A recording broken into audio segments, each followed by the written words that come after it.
Chapter 11 perimeter and area. Perimeter का मतलब होता है किसी भी चीज की क्या निकालना, बाउंड्री फाउंड आउट करना, ठीक है। और एरिया मतलब उस बाउंड्री के अंदर कितनी जगह है। अब सबसे पहले पढ़ते हैं स्क्वायर के बारे में, ठीक है। किसके बारे में, स्क्वायर के बारे में। क्या था स्क्वायर? सर जिसकी 4 साइड होती हैं।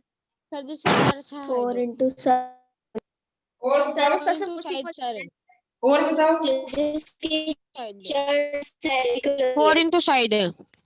सर स्क्वायर की चारों साइड इक्वल होती हैं भाई, ठीक है। और ईच एंगल 90 डिग्री, डिग्री। और सर 2 डायगोनल, दोनों डायगोनल इक्वल, ठीक है। डायगोनल आर परपेंडिकुलर बाइसेक्ट, ये चीजें स्क्वायर की। अब इस स्क्वायर की बाउंड्री निकालेंगे तो क्या करना पड़ेगा, हमें इसकी ये साइड इन शासन करना पड़ेगा। पहले किसी भी चीज का पेरीमीटर का मतलब होता है sum of all side. Normal formula बताया तुम्हें 6th क्लास में कि किसी का पेरीमीटर निकालना है तो जो नॉर्मल कंडीशन का फॉर्मूला वो था सम ऑफ ऑल साइड। अब जब स्क्वायर स्पेशल केस आ गया तो स्क्वायर का पेरीमीटर होता है, पेरीमीटर ऑफ स्क्वायर होता है 4 into साइड। ये फॉर्मूले साथ साथ लिखते रहना, डायग्राम बनाते रहना और साथ साथ में लिखते रहना। 4 into साइड। अब इसका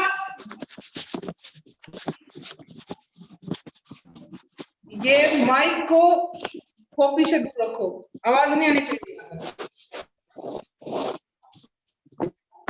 अब इसका एरिया भी निकालना है। एरिया मतलब इस बाउंड्री के अंदर कितनी जगह है, इस बाउंड्री के अंदर कितनी जगह है, ये निकालना सिखाया था तुम्हें 6th क्लास में। कैसे निकालते हैं, area of side into side. Area of square क्या होता है, साइड इनटू साइड। क्या होता है area of square, side into side. ये फॉर्मूला कैसे बनाया गया वो समझना है।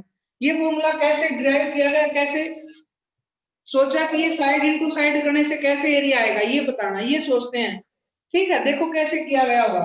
मान लो ये साइड 6 सेंटीमीटर है और ये भी 6 सेंटीमीटर है, स्क्वायर की तो चारों साइड इक्वल होती है। Yes sir. Yes sir.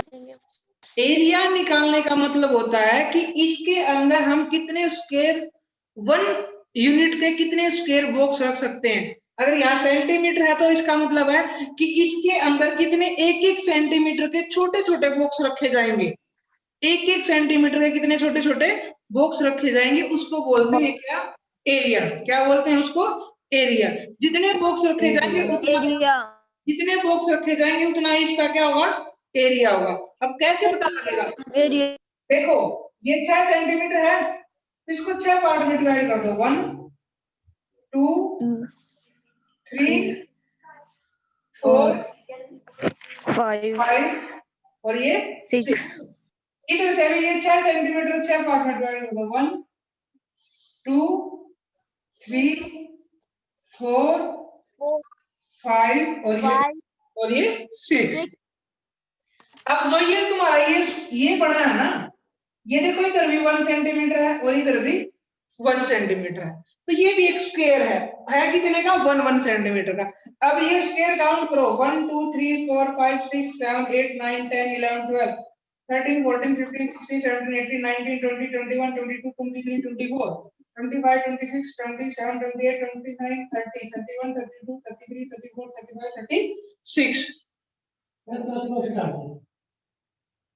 तो ये 36 है, तो इसका एरिया कितना होगा, 36। तो इस तरीके से पहले एरिया निकाला जाता था, फिर हमने फॉर्मूला ड्राइव किया कि हम ऐसे स्क्वायर नहीं बनाएंगे, हम क्या करेंगे, साइड इनटू साइड। अब 6 into 6 भी तो 36 होता है, तो हमने क्या किया, साइड इनटू साइड, ठीक है। तो ये एरिया का फॉर्मूला यहां से ड्राइव किया गया। अगर कोई तुम्हें पूछे कि भाई एरिया का मतलब क्या होता है, तो एरिया का मतलब है कि उस जगह के अंदर आप 1 यूनिट के, अगर वो मीटर में लेंथ दे रखी है तो 1-1 मीटर के सेंटीमीटर में दे रखी है तो 1-1 सेंटीमीटर के, और किलोमीटर में दे रखी है तो 1-1 किलोमीटर के कितने स्क्वायर बॉक्स रख सकते हो आप। जितने स्क्वायर बॉक्स उसके अंदर आप रख पाओगे उतना ही उसका क्या होगा, एरिया होगा। क्या होगा उसका एरिया एरिया। एरिया एरिया का आंसर हमेशा किस में आएगा, स्क्वायर यूनिट में। किस में आएगा एरिया का आंसर हमेशा, स्क्वायर यूनिट में। Square. जैसे हमने निकाला, जैसे इसका आंसर 36 सेंटीमीटर स्क्वायर आएगा, ये सिखाया था पिछली क्लास में।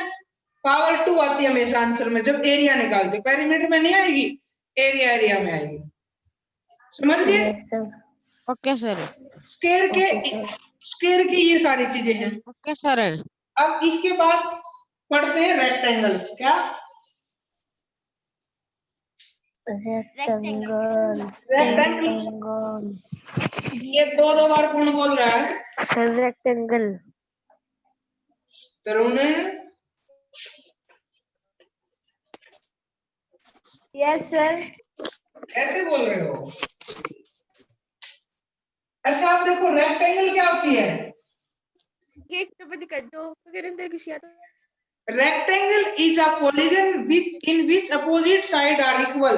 जिसकी अपोजिट साइड इक्वल होती है, जिसको मैं लेंथ मानूं तो ये भी लेंथ होगी और ये ब्रेथ है तो ये भी ब्रेथ होगी। ये इसके और ये इसके। सर पॉलीगन क्या होता है?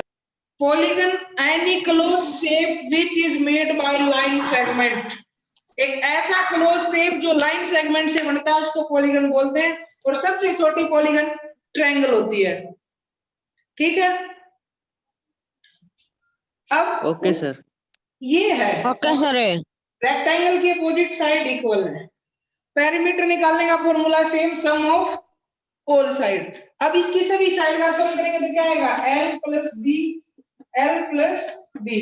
2 बार l आ गया तो 2l, 2 बार b आया तो 2b।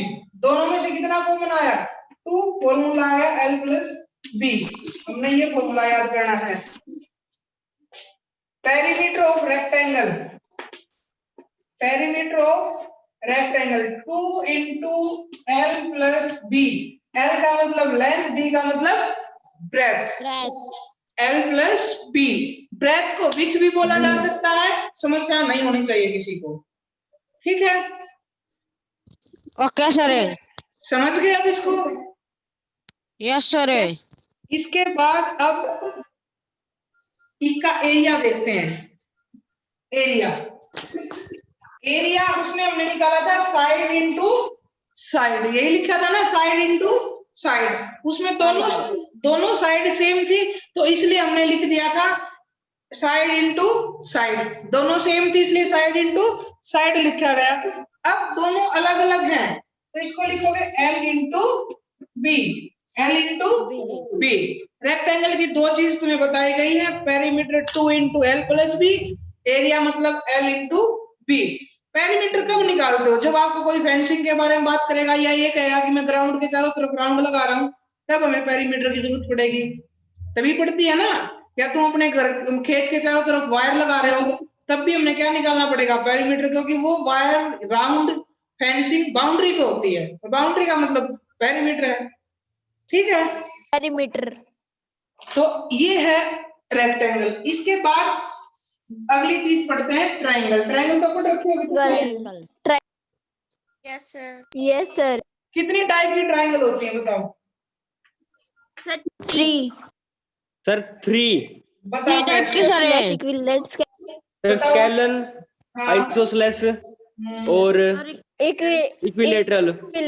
और फिर राइट एंगल ट्रायंगल कहाँ गई, एक्यूट एंगल ट्रायंगल कहाँ गई, ऑब्टूज एंगल ट्रायंगल कहाँ गई? ट्रायंगल 6 टाइप की होती हैं। एक एंगल बेस 3, एक साइड बेस 3। एंगल बेस में ये आगे हमारी क्या बोलते हैं इसको, एक्यूट, राइट और ऑब्टूज। ठीक है? साइड बेस में आ गई इक्विलेटरल, आइसोसेल और स्केलन। Okay, sir. ठीक है? तो ये चीजें हैं। अब इस ट्रायंगल का पेरीमीटर भी सीखना हमने और इसका हमने एरिया भी सीखना। सबसे पहली चीज पेरीमीटर। अब पेरीमीटर तो ट्रायंगल की मान के चलो तीनों साइड अलग अलग है, ये 5 सेंटीमीटर है, ये 6 सेंटीमीटर है, ये 4 सेंटीमीटर है, तो इसका पेरीमीटर कैसे निकालोगे बताइए भाई। पेरीमीटर का मतलब क्या होता है? Sir sum of all side. Sum of all side, तो सब साइड का सम कर देंगे, तो जनरली फॉर्मूला क्या बनेगा? सम ऑफ ऑल साइड। जो जनरल फॉर्मूला बनेगा वो बनेगा सम ऑफ ऑल साइड। अब समस्या कहां आती है? जहां पे इक्विलेटरल ट्रायंगल है, अगर ये 6 है तो ये लिखा और ये भी 6, तो पेरीमीटर ऑफ इक्विलेटरल ट्रायंगल अलग लिखा जाएगा। Perimeter of equilateral triangle triangle भाई देखो, 3 into साइड। नॉर्मल फॉर्मूला तो यही है, सम ऑफ ऑल साइड। भाई तीनों का सम कर दिया। अब मैं तीनों का सम क्यों करूं? जब तीनों चीज सेम है तो मैं क्या लिखूंगा? 3 into साइड। क्या लिखूंगा? 3 into साइड। साइड। तो ये perimeter of equilateral triangle special case है, 3 into साइड। यहां तक कोई दिक्कत किसी को? No sir. No sir. नहीं? ओके भाई। No sir. अच्छा, एक बच्चा पार्टिसिपेंट का क्लिक लेके जब मैं बोलूं तब मेरे पास कोई भी एक सेंड कर दियो ग्रुप में, अटेंडेंस का पता लग जाएगा, अटेंडेंस का पता लग जाएगा। तो ये तो होगा हमारा पेरीमीटर। अब इस ट्रायंगल का एरिया भी निकालना सीखना है। क्या निकालना सीखना है? एरिया। ये नहीं सीखा हमने पिछले साल। Sir 1/2 base into height. इस साल सीखेंगे एरिया कैसे निकालते हैं। Area of triangle. ट्रायंगल में एरिया निकालने के लिए हमें चाहिए, देखो फॉर्मूला है 1/2 बेस इनटू हाइट। क्या फॉर्मूला? 1/2 base into height. अब बेस और हाइट सिचुएशन के हिसाब से चेंज होते हैं। बेस और हाइट सिचुएशन के हिसाब से क्या हो जाएंगे? चेंज हो जाएंगे। कैसे चेंज होंगे? देखो, अगर इसको मैं बेस मानूंगा, ये अगर बेस है तो इस पॉइंट से परपेंडिकुलर आएगा, वो तुम्हारी क्या हो जाएगी? हाइट। क्या हो जाएगी? हाइट। अगर ये बेस है तो ये हाइट मानी जाएगी। समझ गए? Yes sir. तब एरिया निकलेगा base into 1/2 base into height.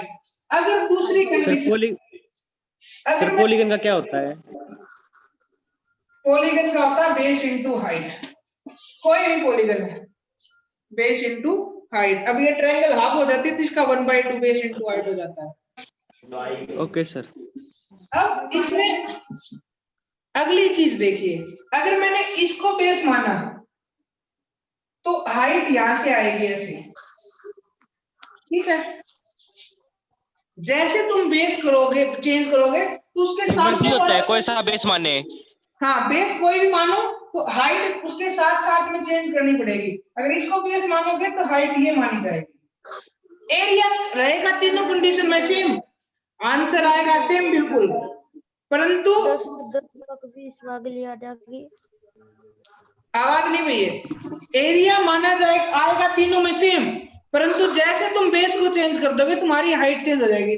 तुम ऐसा नहीं कर सकते बेस तुमने इसको मान लिया और हाइट तुम ये ले रहे हो ना, ये फिर गलत हो जाएगा।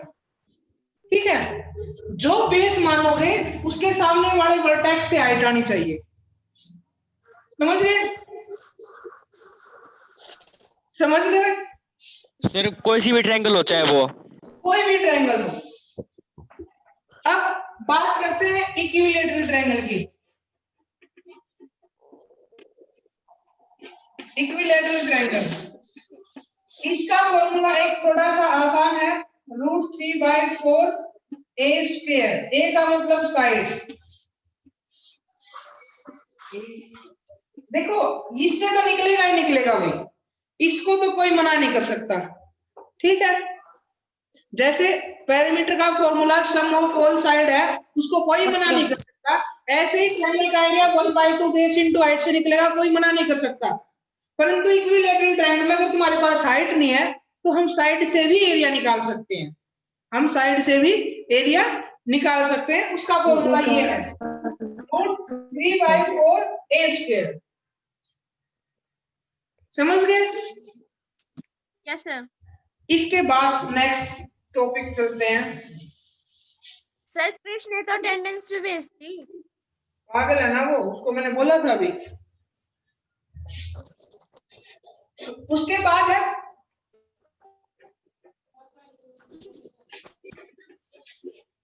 पैरेललोग्राम। क्या होती है पैरेललोग्राम, पता है किसी को? Parallelogram 4 side. 4 साइड वो तो है ही, वो तो सभी क्वाड्रिलेटरल की होती हैं। अपोजिट साइड इक्वल भी होती है और एक दूसरे के पैरेलल भी होती हैं। Opposite side are equal and parallel to each other. Opposite side sir parallel equal होता है। पैरेलल का मतलब होता है कि दो लाइन जब एक दूसरे को कभी भी कट ना करें, ये लाइन एक दूसरे को किसी भी पॉइंट पे कट नहीं करेंगे, इनके बीच में हमेशा डिस्टेंस सेम रहेगी। जैसे आपकी रेल की पटरी, उसको वो कभी एक दूसरे को कट कर सकती हैं? नहीं कर सकती। ठीक है, तो ऐसी लाइन जो the lines which are do not intersect each other is called parallel lines. जो लाइन एक दूसरे को इंटरसेक्ट नहीं करती, जिनके बीच की डिस्टेंस हमेशा सेम रहती है, उसको क्या बोला जाता है? Parallel lines. क्या बोलते हैं उसको? पैरेलल। Parallel line. ठीक है, तो ये जो पैरेललोग्राम सर। तो जो ये पैरेललोग्राम। जो ये पैरेललोग्राम है, इसमें अपोजिट साइड इक्वल भी होती है और एक दूसरे के पैरेलल भी होती हैं। तो इसका पेरीमीटर तो आएगा वही same, sum of all sides, sum of all side. ठीक है, अब सम ऑफ ऑल साइड जब हमने किया तो ये देखो, अगर ये 5 है तो इसके अपोजिट में कितनी होगी? 5। अगर ये 6 है तो इसके अपोजिट में कितनी होगी? 6। अपोजिट साइड इक्वल भी है और पैरेलल भी है। दो कंडीशन है पैरेललोग्राम में, opposite side are equal and parallel. समझ गए? तो इसका perimeter sum of all side हो गया। पेरीमीटर में कोई समस्या नहीं है इसके। अब इसका निकालते हैं area. Base into height. Area होता है बेस इनटू हाइट। क्या होता है area? Base into base into height. जैसे ट्रायंगल में था, सेम कंडीशन यहाँ भी है। अगर मैं इसको बेस मानूंगा तो मेरी हाइट यहाँ से आएगी। ठीक है, अगर मैं इसको बेस मानूंगा तो मेरी हाइट अपोजिट वर्टेक्स यहाँ से आएगी। ठीक है, समझ गए? जिसको तुम बेस मानोगे उसके अपोजिट वर्टेक्स से तुम्हारी हाइट आएगी। फॉर्मूला बनेगा बेस इनटू। ठीक है, समझ गए? Yes sir. आज के लिए यस सर। Yes sir. आज के बाय लिए सर। इतना ही है।